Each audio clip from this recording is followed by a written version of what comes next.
So, ayan mga kanji, tapos na po tayo mag-stay sa ating Chinese melon. So, ayan po yung melon nila dito.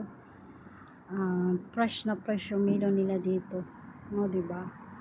Tawag natin sa atin itong ganitong melon is Chinese melon.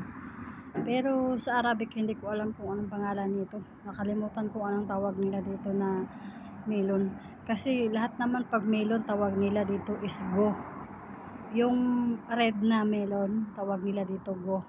Nung una-una, hindi ko alam kung anong go. Sabi ko, ano yun? Yung red daw. Yung kinakain daw niya. Yung alaga ko si Lola.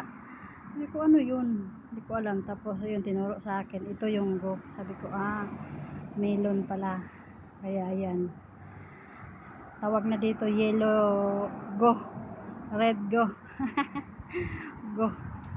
Ano yung go? Para kang go, you will go. Ganon ba? O, diba? Napajoke ako. Charot. So, ayan mga kanji. Sobrang fresh na fresh yung melon na dito. Matamis siya. Grabe. Sobrang sarap. Gustong gusto ko to. Meron ding white nito. Yung white gusto ko kasi siya matamis. Kaysa nito, merong mapakla.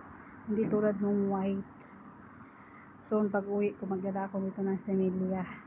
Ipadry ko doon sa rooftop para meron tayong semilya doon sa Pinas. So, diba? Kasi yung Chinese melon doon sa atin is pabilog.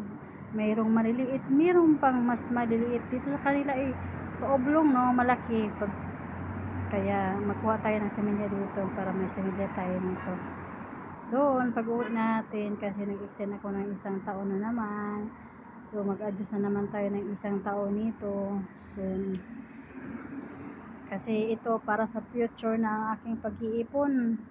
Kasi mahirap kasi mga kaanji, pag uuwi ako na wala pa ring pira, walang pira. Tapos after 1 taon or ilang buwan mag-rest, balik na naman. Sabi ko ayaw ko na ang bumalik. Gusto ko tiisin ko na lang to 1 taon na to.